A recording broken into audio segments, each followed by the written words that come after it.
എന്തുട്ടാ നീ ഉണ്ടാക്കി വെച്ച കൊടുക്കുന്നേ? ദയവ് ഇത് നീ ഇനി ഒന്നും ഉണ്ടാക്കല്ലേ. പാലം പിടിച്ചുള്ള അവളുടെ വരവ് കണ്ടപ്പോ വിചാരിച്ചു എന്തോ മലമറച്ച സാധനം ഉണ്ടാക്കി വെച്ച് കൊടുക്കുന്നതെന്ന്. എന്തേലും ചോദിച്ചെങ്ങനെ മിണ്ടാതിരുന്നാ മതിയല്ലോ.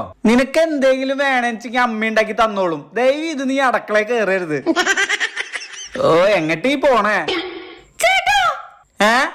ഇപ്പൊ എന്റെ ആവശ്യം വന്നു. എന്താ എങ്ങനെ ഓളിട്ട് വിളിക്കുന്നേ? നീ എന്താ പന്തം കണ്ട പെരിച്ചാഴിയുടെ പോലെ നിക്കുന്നേ? എടി നീ എന്നെ ഇല്ലാണ്ടാക്കിയ അമ്മയുടെ പൊന്നൂസിനെ ഇവളില്ലാണ്ടാക്കി.